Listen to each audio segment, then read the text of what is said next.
132 straight days of Clippers talk. Welcome in. We got a new episode for you during the All-Star break. We stopped during this time off for some. We will be talking about the All-Star game a little bit coming up in just a second here, but it's time to bring him in. You know him, you love him. It is Joseph Raya-Ward, letting everyone know he's right. Joining us as we get some sloppy seconds here as he joined Chuck Mockler last night on Clips and Dip. Pokers came back down 20 in Utah. They've won 3 in a row. They're going in style. Joseph, thanks for doing this here on Clippers Talk now. Of course, man. All right, let's start things off with what happened last night. I know you and I think this ties in to Joseph, I was right, Raya-Ward. But Ben Simmons is a Clipper. Somebody Yes. wanted on this team for some time, and I think he acquitted himself very well last night. They don't win that game without him. The small ball was working. Is this everything you hoped and dreamed for? And more, actually. I mean, just the way that he looked was even better than I could have imagined. Right. My expectations with Ben weren't that he was going to be Ben Simmons of, 2019. But I was very excited to have someone who could grab rebounds, push the pace, defend a little bit. And he did that and also did things like get to the basket, not be afraid of taking free throws. Those are things that I wouldn't have expected, at this stage in Ben's career. He also gave us 25, 26 minutes. That's more than I anticipated. So I am super excited, cautiously optimistic that we can get, I was saying last night, 70 to 80% of what we saw last night. If we can get that consistently, I'm over the moon. What's your ideal small ball lineman? What should they lean into when this team is fully healthy? James, Norm, Kawhi, and then one of Amir or Nico with Ben. Last night, it was really Nico playing the 5 on defense for them, with Ben playing the 4. But on the offensive end, Ben was playing the 5. He was in the dunkers. He was also he was playing point center Right. some and helping some of the burden from James Harden. So I ran the numbers a little bit earlier. They went, I think it was, or plus 14 in the 16 minutes with Ben Simmons. They also ended up going minus 5 in the 3 minutes they tried him next to beats Zubats, which I hope doesn't happen. Right. I just don't know, and I know you guys discussed this, but how much experimenting and tinkering we're going to see from Tinkering Tide now with a guy that in some ways is that queen, different things he can do. There's a lot of different roles he can play. Even with his shooting limited last night, he at least had confidence getting to the rim, knock down his free throws, but there's ways you can use him. It's pretty intriguing. What would you say, or how much uppers team? Like, how much could he elevate them in a playoff series? Because I think they've taken, that they brought in with him and Bogey. They do have some high upside. These are guys that can game, I think. Right. Yeah, I agree with that. I think the ceiling, peak, whatever high upside you want to see in the playoffs is what he did last night. Granted, it was against the Utah Jazz, but like if he can do that against a Denver or a Memphis or someone, I think that is what you're looking at in terms of his ability to swing a game by being disruptive on defense, being able to push the ball, and allowing the Clippers to go small in places where Zoo was having an off night. And if Zoo was having an off night before we got Ben Simmons, that meant Nico Batum was playing the 5. And I just don't think Nico can really do that anymore. So I think that it unlocks a sort of lineup archetype that Ty loves to go to even when it doesn't work, but gives it the opportunity to work even against good teams. I really feel this environment with the Clippers overall has been good for the guys who have been left Mhm. for dead, the guys who have been forgotten about. Nico Batum was supposed to be done after Charlotte. He came in, I think, on a training camp invite. Reggie Jackson, he was on the back end of his career. Do you think this atmosphere, this lot, the best in Ben Simmons and kind of charge what he does best out there? I hope so. I sent a text to Chuck when the signing happened, and basically, we need motivational tie with Ben Simmons, not punishment tie with Ben Simmons, because we.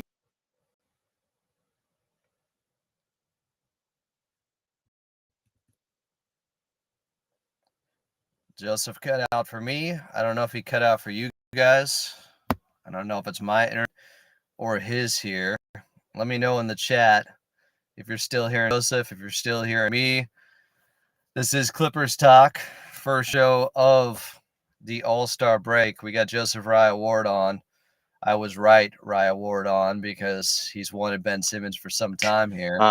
But I do think if we start to see Ty kind of yanking him when he makes a mistake or anything like that, we might sort of veer back into the wrong place with Ben Simmons, because we've seen the ecosystem be highly influential on Ben Simmons before. Yeah, I think if anything, Coach Lue will go that direction because he knows his background, his story coming into this, and they've had the same forever with Rich Paul, so he's been familiar with him. Mm-hmm. You know, Coach Lue almost went to Philadelphia to coach Ben Right. Simmons at one point. That was an option. And when guys come in, he typically says, be you. Is the LeBron fit out, don't fit in, don't try to fit Right. in. And we'll tell you if you're trying to do too much, basically. Right. So I think the game plan is right for bringing in Ben Simmons. It's only one game. As you mentioned, it was against Utah last night. But a lot of encouraging signs just from a confidence standpoint with him not get to the free throw line, not being afraid to shove guys out of the way to get layups. Like that physicality from Ben Simmons, because it's one thing to be 6'10", but at times it's using his body in ways he should be with the athleticism he has left. So let's go to the other guy, and Bogdan Bogdanović. Man, I'm from Sac Town. I watched him cook the Lakers back in the day, playing from averaging 17 points per game. I don't buy the shooting numbers volume for his standard.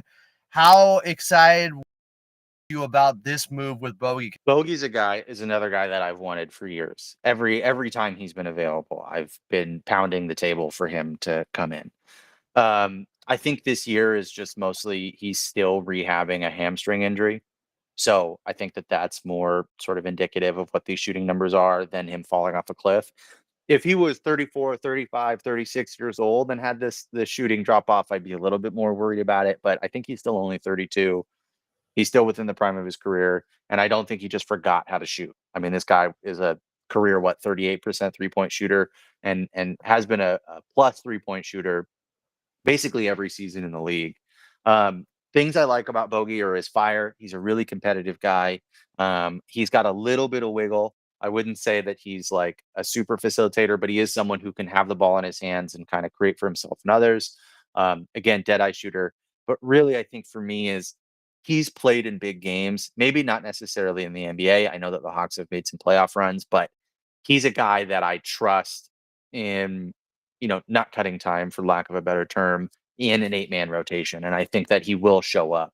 And something that I've been encouraged by, again, I'm uneducated on this, but I think defensively he's kind of surprised me a little bit with his effort level. I'm not going to say that Bogey is like the best defensive player that's ever lived, but I will say that I've been impressed with his willingness to close out on guys hard, be physical on defense, and kind of buy into the team's identity on that end of the floor. Let's talk about some of the usuals. Since you're here, we have to talk about your son, Ivica Zubac, who has had a crazy year with all the 2020s.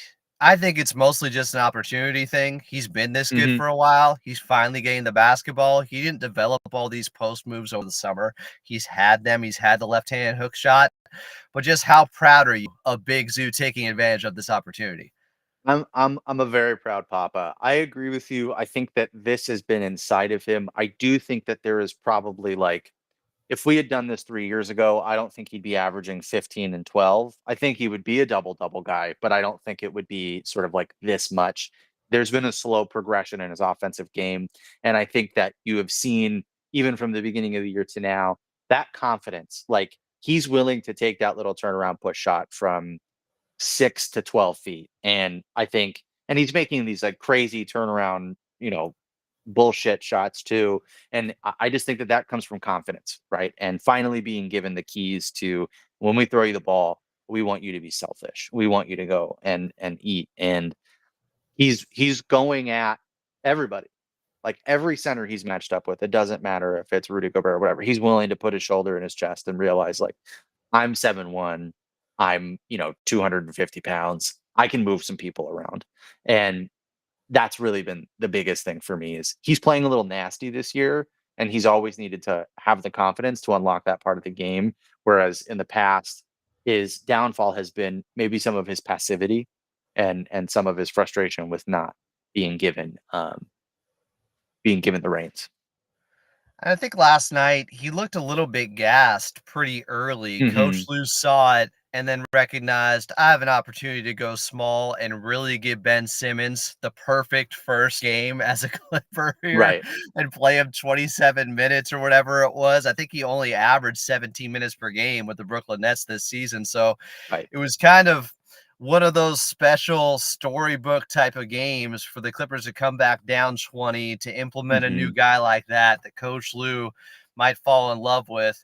But Ivica Zubac, to me, I have zero concerns off of last night, even with the struggles out there. He's Yeah. been so good this season. He's been a borderline all-star. We went through the list of centers this season, and we took Joel Embiid off because he just hasn't been available enough. Right. But if you just talk about how guys have been playing on the court this season, I think he's no worse than seventh Yeah. best center in the league. Like he's been that special. Did that with Lucas Hahn. Han, don't call him Hahn, Adam, you dumbass. Okay. Speaking of Coach Lou, what's the best thing you've seen from him this season? The best move, the best button he has been able to push, and what's something that maybe wasn't his best in your mind that you think he can improve upon? His best move. Um, that's a tough one. Um, I mean, I want to say, There's so many, feeding. right? No, I know. I want to say it's been feeding Zoom more, but I will say it's probably his empowerment of the other guys while Kawhi has been out. And I think being willing to, here's something that I'll say. He still allows James to run the show even with Kawhi back, and I think that that's so important for this team because James is such a good facilitator and like he really is the engine that makes the Clippers run. For all of his inefficiencies that he's been having this season, I do think that's going to improve a little bit, but he's still such a special passer that he makes sort of everything the clock tick. And I've talked about this with a couple guys, but there was a game a couple game nights ago where Kawhi was having an off night. The Clippers were kind of pulling away in the fourth, and the ball was in James and Norm's hands because they were hot. And Kawhi looked a little frustrated. And I think past versions of Ty Lue would have told everybody, give to the ball. Like this, it's two's time. Like Kawhi needs the ball, let the big man eat. And or let the big dog eat. And the Clippers never changed what they were doing. They kept doing what was working and that's kind of an improvement for me. And him not pouting after the trade deadline when his safety blanket KPJ was gone, I think is really great. We've seen him pout before when his toys are taken away. And so I'm excited to see him continue to kind of figure out who to play with this team and like what this team's best nine is. What's something you've disagreed with him on besides KPJ? Oh, I can't say anything other than Kevin Porter Jr. I mean, that was so agonizing for me. It's this constant frustration that I have with like Larry Fingers giving him the same player and then Ty abusing that player and it just leading to bad results. I don't know what Ty's obsession with inefficient guards is, but he loves them so much and is willing to watch endless amounts of dribble, pull up, clank. Like it's maybe that's what he falls asleep to. In the Big Lebowski when he's on the floor and he's listening to the bowling tape of the finals. It's just a cassette tape. I think that's what Ty listens to at night to John Wall, Russell Westbrook, Rajon Rondo, and Kevin Porter Jr.'s bricked mid rangers. I think that's what he listens to. I think part of it was Coach Lue thinking, I can bring out the best in him. He's a project of mine. I can fix him. Yeah, And eventually they said, and even I thought, a couple of weeks before the trade deadline, he said something to the effect about KPJ is he's been good, but he was hesitant to say he's been like great, or he was yeah, not trying to heap too much praise upon him. I think even he knew a lot of his shortcomings were so obvious to all of us, but he also offered something they didn't really have outside of him. So they kind of right. had to go to him because he just has on ball juice and he can create for himself a little bit. And some of those second units, they just didn't have enough shot creators. I was happy to see that L. Frank made the move. I wish him the best, but this was something that had to happen because they improved their playoff roster so much more this trade Yes, deadline. Like they yes, have guys that you have much more faith in a 7-game series now, especially with somebody like Bogey. We shall see what happens with Ben Simmons. You mentioned Kawhi there. What's your level of faith in him staying healthy right now as he's played 15 games so far this season? And they go as far as he takes them. And yeah, Kawhi, I thought looked really good against Memphis the other night, and I kind of needed to see that yeah, after 3 or 4 games where he just looked gassed. But yeah, it made sense. He had played 9 straight games. He had played those games within 18 days every other day while his minutes are going up. So it made a right. lot of sense. But I still needed to see that, okay, Kawhi can get up close to 20 shots, and he took 19 against Memphis and overall had 25 points, was efficient enough out there. Yeah, I needed to see the Memphis thing too, but the way that I've been thinking about it is exactly what you said. It's really hard with Kawhi when he shows you, oh yeah, I'm still Kawhi, I'm hyper efficient, I'm still this, I'm still that, and then you see some regression as his minutes go up, and it's hard to remember that he is still rehabbing, like he is still getting in the swing of things. It's only game 15, right?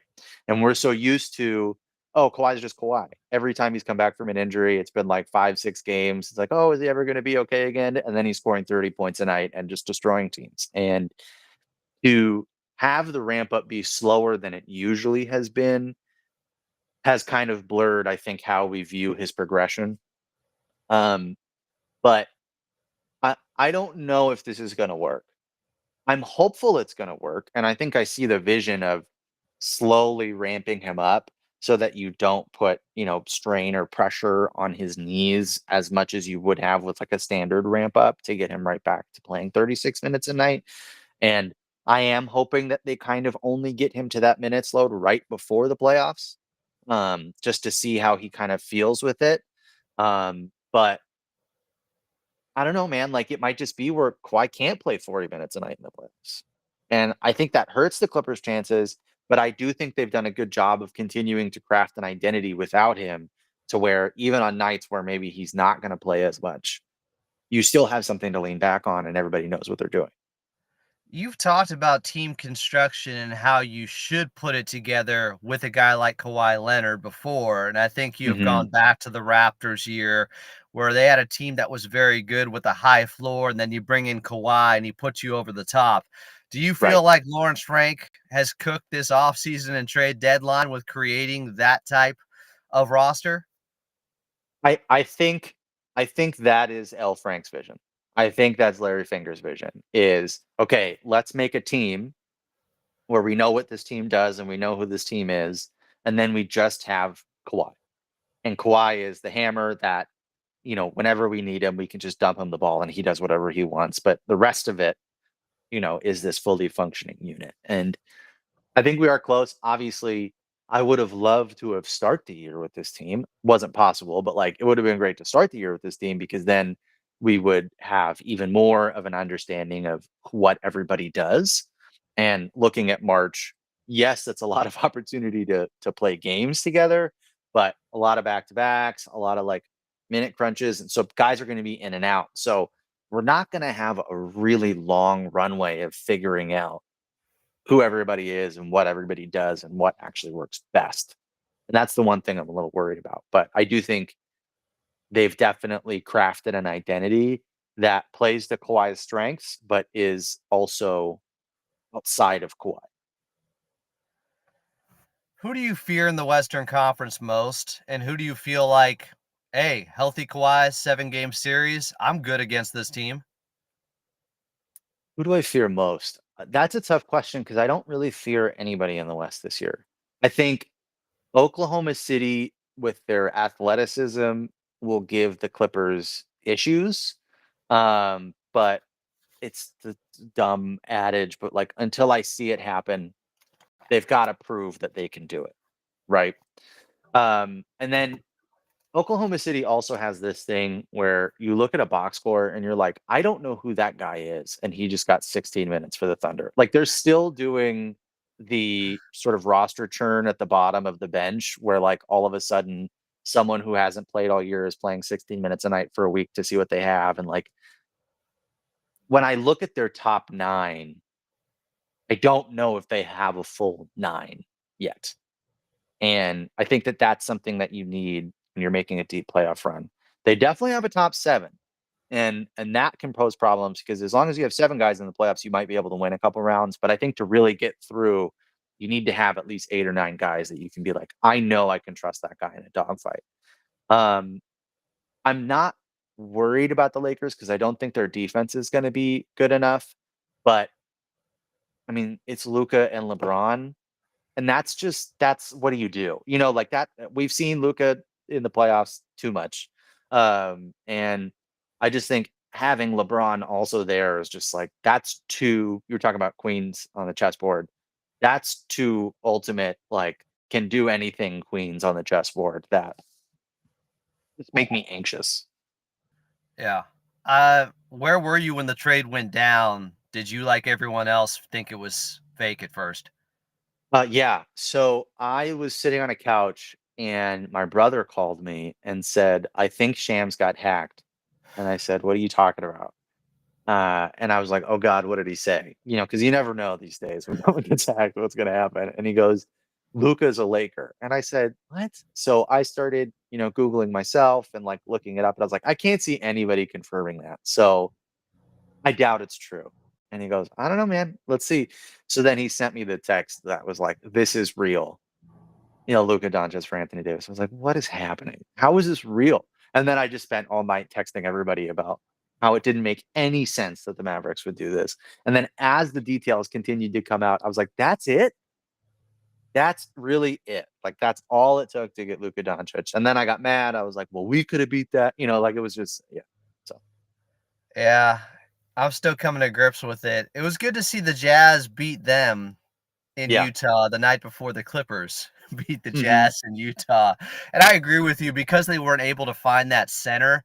I don't know, even with Luka and LeBron, it's anything's possible, but I don't know if they have a championship roster or a team that can get through the West just because they have a serious gaping flaw. Unless Yeah. Jackson Hayes turns into a different player, unless Alex Len turns into a different player, I think they're gonna have to outscore everybody, and that is very taxing on you. That's a lot to Right. ask.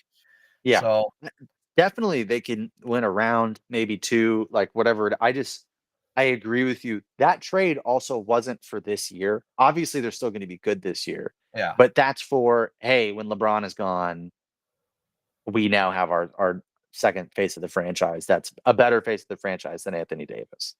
Yeah, it was basically when they brought in Mark Williams, it felt like a bonus, like, oh, plus we can compete this year now. Right. But losing him, and obviously that was after the trade deadline, so it wasn't like they could go out and pivot and bring in Nick Claxton then or somebody else. That Right. that may have put the nail in the coffin for the Lakers being a championship contender this season. We shall see. Luke is that Yeah. special. We know that. LeBron James is shooting 40% from three again this year, which is insane. And nobody's really talking about that, how he's Right. turned one of his biggest weaknesses into a strength, and you really need to be able to shoot next to Luka now. So I don't know. They're dangerous. They are a live dog in some Yeah. ways. I would be Yeah. concerned about them. How do you feel about Denver and a former Clipper in Russell Westbrook? So you've called him the greatest ceiling lowerer in NBA Yeah. history. So does he Yeah. take them out of the running for a championship? Yes. Hands down. You were asking like who am I not afraid of? It's Denver. Why? Because Mike Malone is in love with Russell Westbrook. To his If credit, the fit next to Jokic has been very good. Of it course, will it not work is in the Jokic. playoffs. It will Yeah, not work in the playoffs. It won't. It won't. I agree with Russell you. Westbrook is one of the worst playoff performers in NBA history, and he is the anchor of all anchors when it comes to playoff performance. And so, um, I think there's zero shot that Denver can get to, even though they're playing really well. Jokic is playing at a level that even for him is like above his norm. I am a little curious though, because I think they've won 7 in a row without Russ. Um, and I'm kind of curious to see if they find something without him and You maybe would don't have that number. You would have that number memorized. maybe they don't put him back in the same role. And part of me is like, oh, that would be terrible for me because then, Denver is scary in the West. But at the same time, if they do that, we all know what Russ is going to do, and that's going to bring the team down too. So the energy vampire is either going to energy vampire or they're going to give him, his spot back, and that's going to tank the team come playoff time.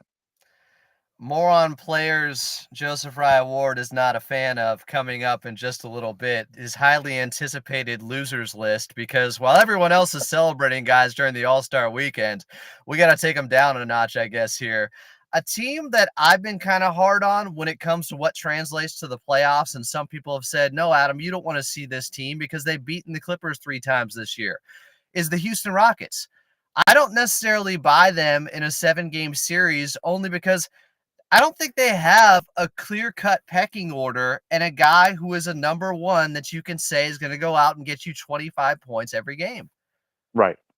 And I think as much as Ime has kind of gotten them to have a defensive identity, I think as long as Shangun is on the floor, you've got a weak point to attack. As long as Jalen Green is on the floor, you've got a weak point to attack.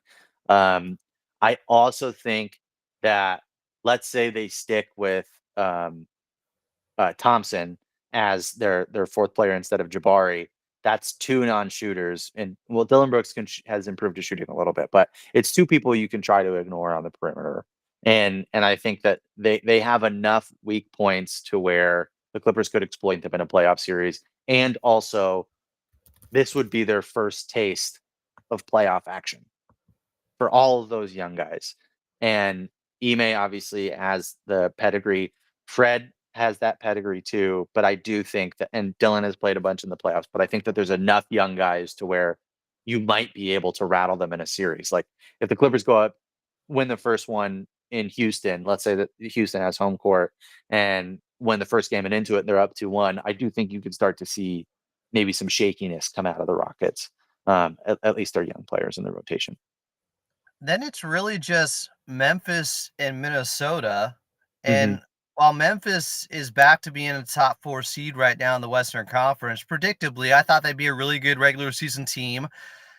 They don't overly strike fear into me in a playoff Mm-hmm. series. They do have some size that could be problematic, but Hold on Ja's one not. second, Adam. I'm so sorry. I have someone here to check on the leak at my apartment. Give Do me your one thing. It's second. all good. So, guys, from my perspective, the Memphis Grizzlies, even though they're sharing the sugar more, as Noah Eagle would say, and getting other guys involved a lot, and I do think overall it's a great regular season strategy. John Morant only averaging, 21 per game this season now. Mm-mm. It doesn't look like they have that clear number one like they used to. You could say it's Jaren Jackson Jr. He's their Of all-star course. now, but I don't know if they're ready to get all the way out of the Western Conference, the Memphis Grizzlies, Joseph, just because they're similar in some ways to the Houston Rockets with what we were talking Mhm. about, with a lot of good guys.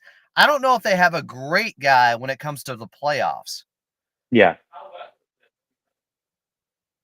Hold on. Hold on. I think they're talking to me. Sorry. Give me a second. All good.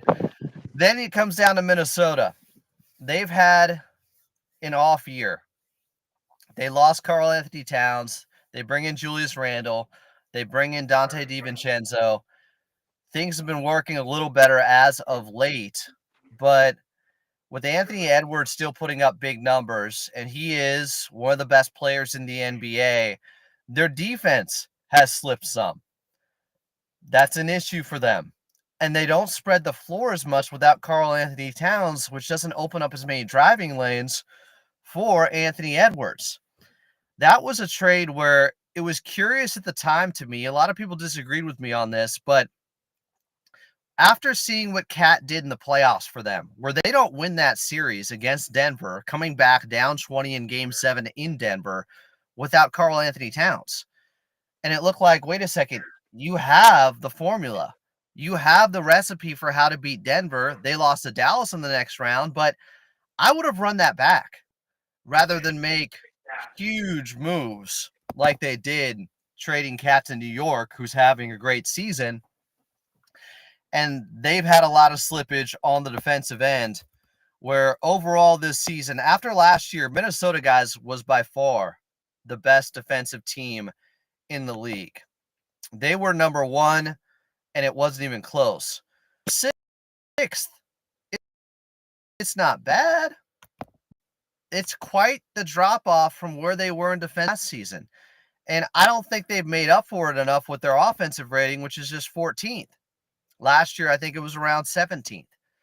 So I'm not saying they wouldn't be a problem in a 7-game series, but to Joe Raya-Ward's point early on here, talking about who's tough in the Western Conference, say, well, everybody has flaws.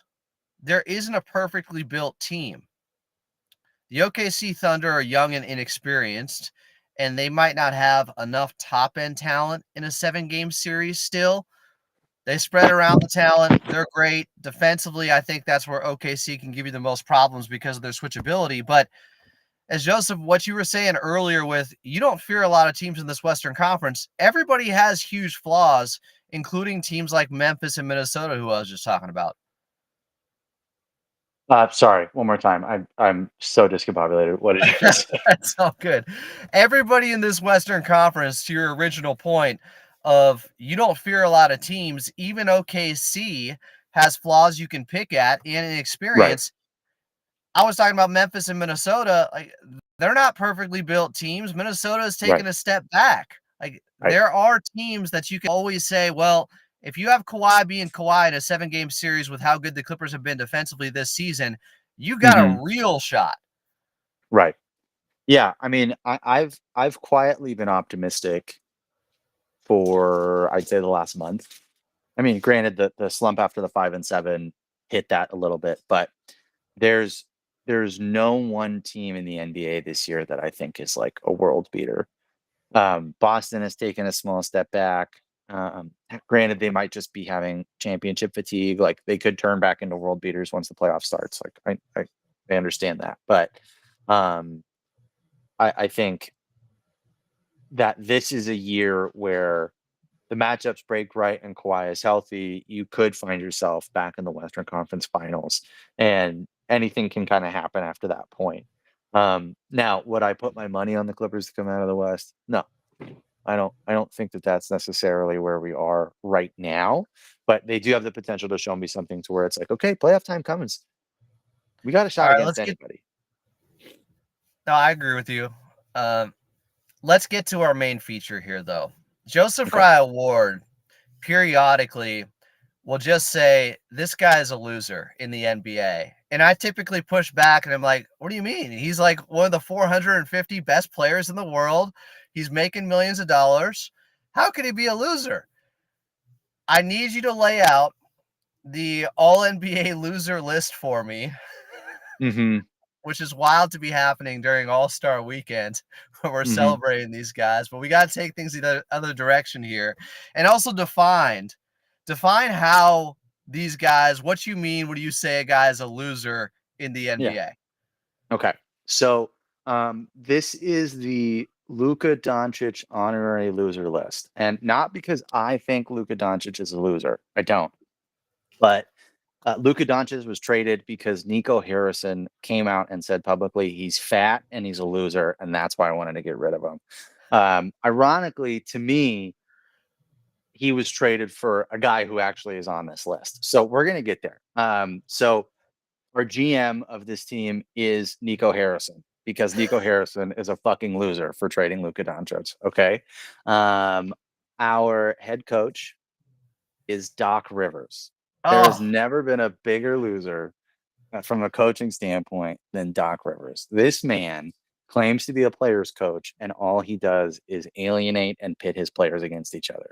That guy is a fucking loser. You're never going to win with that guy. It's honestly, I don't understand. That Celtics team should have won multiple titles and didn't because of Doc Rivers, and they literally dragged him through those playoffs to win that title. They had to go 7 games against everybody. That team should have been way better than it was. Doc Rivers, head coach, big fucking loser. Okay. So starting point guard for our all loser team. Some of these are going to be controversial. so wait, are we going 12 deep? How many No, guys 9. are on this I have loser a 9 list? I have a 9-man rotation. Okay, so Okay. a It's a playoff 9-man. loser rotation. Yeah, playoff loser rotation. Okay, so starting point guard for your all loser team.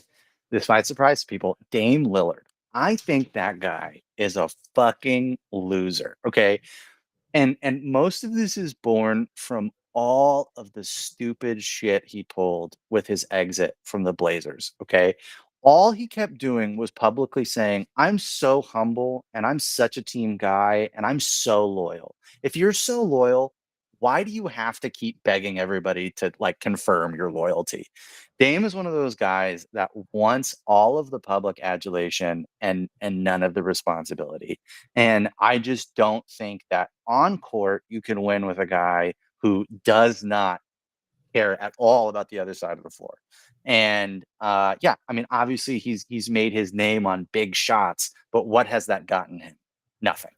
Thank you. Well, wait a second.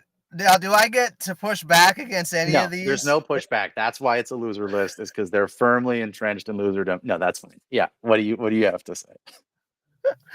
I'm a big fan of Damian Lillard. He's been one of my favorite non-Clippers over the last 10 years. I Mm-hmm. get what you're saying to some degree. I do think the Portland Trailblazers were very poorly built, and there was an opportunity there to surround him with better defenders. But yeah, he has lived off of 2 huge series-ending shots. Now, I think Mm-hmm. outside of MJ, he's the only other guy that's had 2 series-ending shots. I love Dame. Continue. I'm sorry. I just needed to say I love Dame. CJ saved Dame so many times in Portland in playoff games. Like Dame would have a big fucking stinker, and CJ would come in, and CJ is a guy that I would go to war with. Anyway, Game 7 in Denver in the second round. He he was carried awful. them. It was He CJ. was awful, and CJ was the one who got them to the Western Conference Finals. Anyway, Dame choked. Someone's He's a saying huge Dame loser. is a 5'11 Paul George, by the way, but That's not a bad comp. Okay, so starting shooting guard Donovan Mitchell. Donovan Spider? Mitchell, listen, Donovan Mitchell will never prosper, and here's why. I watched him take a 35-foot three to put the Jazz up 27 in the second half against the LA Clippers. And I sat down and I turned to my friends and I said, this is only going to make everything that's going to happen even sweeter. I have many witnesses to this. Okay. And what happened? Dame fucking, sorry. Sorry, a little slip of the tongue there. Different loser. Donovan fucking lost. He lost to that Clippers team. He lost to Terrence Mann. He lost to Reggie Jackson. He got outplayed by Reggie Jackson in the second. Come on, man. Well, how far has Donovan Mitchell gone in the playoffs? I think second round. Uh, That's it. I don't That's know. it. I think he's He's always a loser. He has been very good with his playoff numbers overall, and this could be the year they get to the Eastern Conference Finals with him and the No Cavs. chance. No chance. And here's another thing. In that same game, every time Donovan Mitchell was on defense, he was grabbing his leg, he was limping, he was hobbling around. The second he was on offense, totally fine. Nothing was bothering him. That guy's a loser. All right, there's your starting shooting guard. Who do we got at small forward? The captain of this fucking loser ship, Paul Clifton Anthony George. There has never been a bigger loser in the history of the NBA. That man is a fucking loser. That man opens his mouth and it's an embarrassment every time. That guy wants all of the star treatment, but literally has said on record he wants to be Nico Batum. That guy is literally the bane of my existence. I had one season where I backed Paul George because I thought he stepped up in the playoffs, but every season after that, he has eroded any goodwill that he had with me. That guy is a loser. He will always be a loser. And I take great, great pleasure in watching him tank that Sixers team that was already teetering on the brink, because Joel Embiid might make this list in the future. If he becomes a Clipper, he's not going to make the list. But if if he doesn't, he might make this list. Okay, sorry. No worries. Thanks, guys. Well, I'm glad we got to the captain there in Paul George, who is having a very difficult time as of late, notably at the starting 4 position on the loser list, which I may completely object to, but it doesn't matter. I'm getting trucked right now by Joseph Raya-Ward. It's his time. Now, this one is controversial because this man has won. Okay. This man has won. But Anthony Davis is a loser. That guy is a huge loser. He's made of glass. He is totally unreliable. He literally makes this list because of That's All Folks. That was the biggest sucker fucking move I've ever seen. What a piece of shit. This guy's a loser. And he only won a title because he finally could perform when nobody was watching him. This man wilts under the bright lights. I cannot stand this guy. Cannot stand He's him. got some He's a loser. monster playoff numbers, even with the Pelicans. And what did that lead to? A sweep? I mean, they won in that first round against your other loser and Dame. That was a loser goes home match, you know? That was the only way that he could win, is when he came up against another loser. I think Anthony Davis is an all-time great player, and I hope he gets healthy, but we can continue here. At least he's back at the 4, right? He'll be happy about that. There's also a video of Anthony Davis like being spanked in the locker room and having the best time. Come on, man. Who's right. the 5 protecting Anthony Davis on this loser Rudy list? Gobert. I don't even need to say anything. Rudy Gobert is a fucking loser. All right. Rudy Gobert You know what? started COVID and is a loser. Those are the things about Rudy Gobert that you need to know. Your 6th man coming off the bench on the loser list. Chris Paul. Oh, If you you've been know waiting me, for this. if you know me, you know that this man was making this list.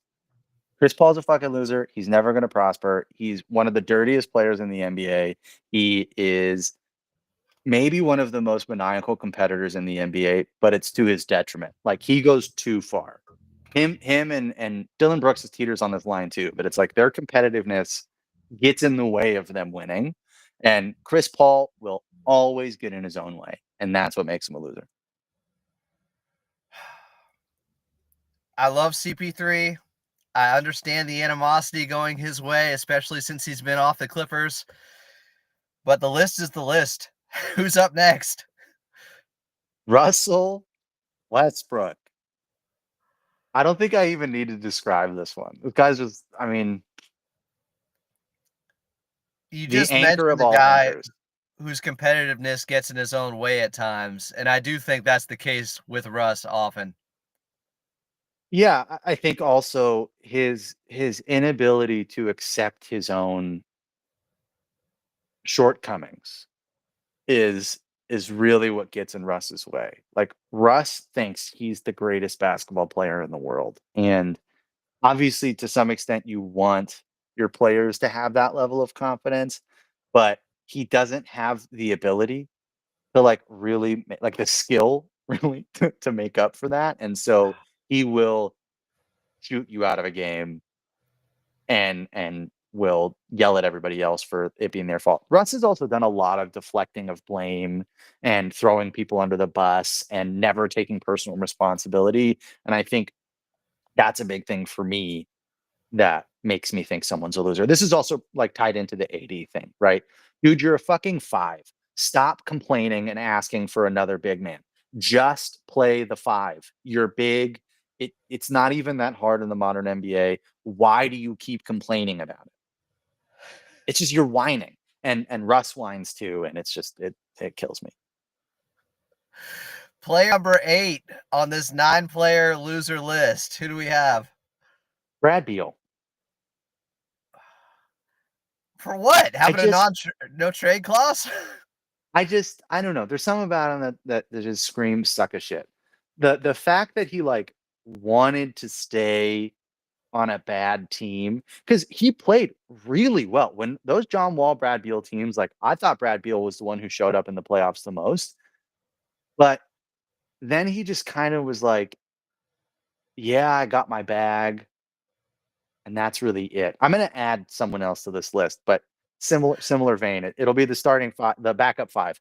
But yeah, just Brad Beal, there's something about him that just screams, I'm tired of competing. I could see an empty numbers argument maybe with him. They aren't that Mm-hmm. impactful. And obviously, he ain't thriving with Phoenix, and that trade probably did them in when it came to competing for a championship. Yeah. All right, number 9. Karl-Anthony Towns. I don't know if he's got that dog in him. He's another one of those guys where when playoff time rolls around, he just kind of collapses. And I know last year he had a little bit of a redemption, but like I still don't trust. I don't trust him in big moments. The lights get a little bright for Cat. We shall He see. was. I was trying to find another guy, and I think my next guy is actually the better sort of person for this slot. Cat's kind of on the line for me, but DeAndre Ayton is a fucking loser. He's a loser too. This guy is another like I got the bag. I'm fucking out. All-star. Like that guy stopped caring about basketball the second he got his money. More power to you. I'm so happy he got paid, but he does not care about the little things and is a big fucking loser as a result. You know, ironically, with this 10-man loser list, I feel like if you had a team of these guys, they'd go pretty far. I don't think so. This is a first round exit. You've got all this talent, but the collective loser attitude of all of these guys would end in collapse. Especially because Anthony Davis would insist on playing next to Rudy Gobert, and that would tank their spacing. And Paul George would pass to Rudy in deference, because big man's got to eat. And then Dame and Mitch are going to get roasted on the defensive end. It would be quick work for whoever got them in the first round. This Chris is Paul not would the kick way to someone in the start off nuts. the All-Star weekend. I don't know Russ what I would was go 3 thinking for doing this. 16. You know what I mean? It'd be bad. This is as hateful and as negative as we've ever been here on Clippers Talk. But hey, I don't know. We got to balance out the universe a little bit like Thanos. It's All-Star weekend, so we got to talk about some of the worst players in the NBA, according to Joseph Raya-Ward, for having a loser mentality out there.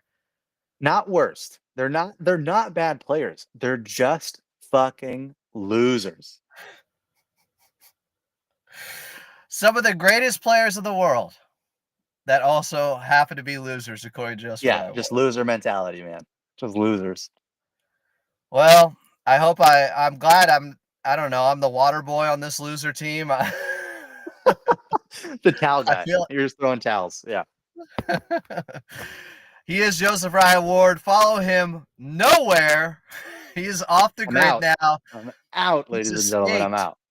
Your criticism outside from the chat here on Clippers Talk. Joseph, thanks for doing this today. I think. I appreciate it. I know the people love the loser list. They're getting into this. It was great having you back on Clippers Talk, and I know you've been doing the rounds. I don't know if you have a book to promote or a movie coming It's out coming. because you were on Clips and Dip last night. It's coming. Yeah. The details will come soon. Before we get out of here, I do want to remind everyone they're going to love this after this show, this sponsor. We're brought to you by Underdog Fantasy here on Clippers Talk. Underdog Fantasy is the easiest way to play fantasy sports, and it's available in over 30 states. All you got to do is pick higher or lower on your favorite player stats or least favorite player stats, and you can win up to 100 times your money, make picks, win money. Got a free promo code for you guys that gives new users a free pick and up to $1,000 in bonus cash. The promo code is LAC, and you can find it and the referral link in the description down below in this very episode. And then you can be a winner. Prize picks. Underdog Fantasy. Make picks, win money. Joseph, thanks again. Appreciate everybody here in the chat. This has been another edition of Clippers Talk. We'll talk to you guys tomorrow. Maybe we'll have La Murray on from The Athletic as he's up in San Francisco for the All-Star game with the rest of the losers. No, I'm kidding. No more loser talk. We're done with it. Clippers Talk. This episode is over. The show might be over. I'm Adam Moss, and we'll talk to you next time.